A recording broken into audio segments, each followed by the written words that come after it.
তৃতীয় খণ্ড, চতুর্থ পরিচ্ছেদ। যত বাচ নিবর্তন্তে অপ্রাপ্য মনসা সহ। ব্রহ্মের স্বরূপ মুখে বলা যায় না। একজন ব্রাহ্মভক্ত জিজ্ঞাসা করিলেন, ঈশ্বর সাকার না নিরাকার? শ্রীরামকৃষ্ণ: তার ইতি করা যায় না। তিনি নিরাকার, আবার সাকার। ভক্তের জন্য তিনি সাকার।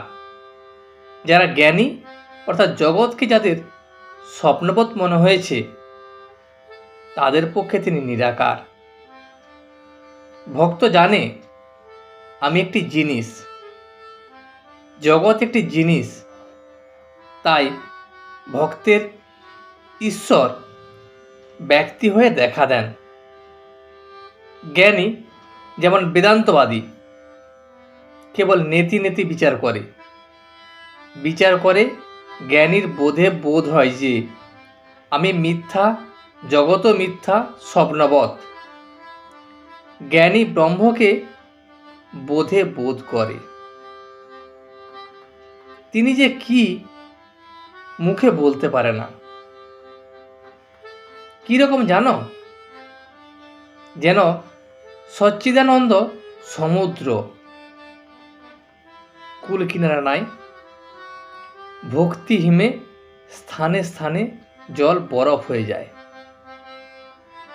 বরফ আকারে জমাট বাঁধে।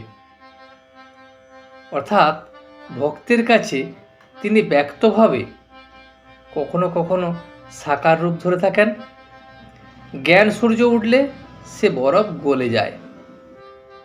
তখন আর ঈশ্বরকে ব্যক্তি বলে বোধ হয় না, তার রূপও দর্শন হয় না। কি তিনি মুখে বলা যায় না। কে বলবে?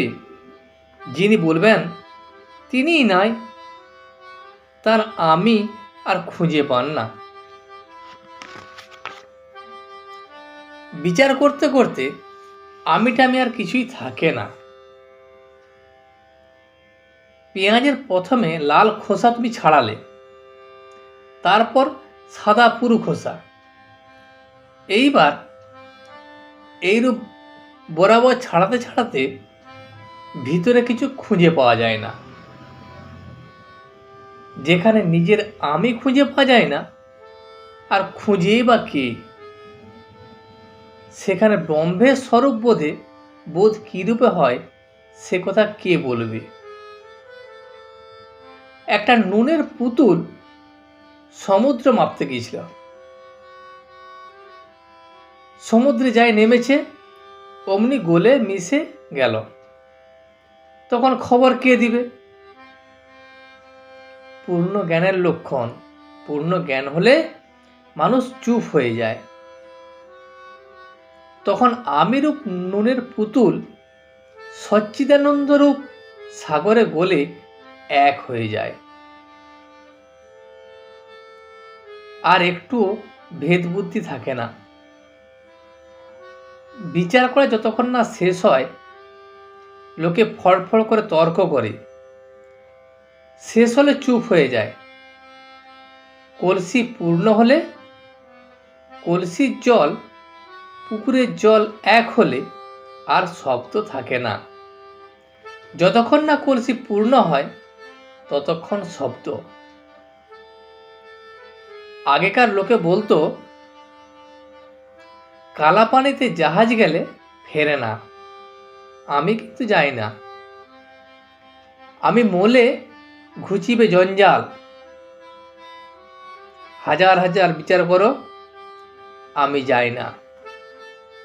তোমার আমার পক্ষে ভক্ত আমি, এ অভিমান ভালো। ভক্তের পক্ষে সগুণ ব্রহ্ম অর্থাৎ তিনি সগুণ একজন ব্যক্তি হয়ে রূপ হয়ে দেখা দেন। তিনি প্রার্থনা শুনেন। তোমরা যে প্রার্থনা করো তাকেই করো। তোমরা বেদান্তবাদী নও, জ্ঞানী নও, তোমরা ভক্ত। সাকার রূপ মানো আর না মানো এসে যায় না। ঈশ্বর একজন ব্যক্তি বলে বোধ থাকলেই হলো।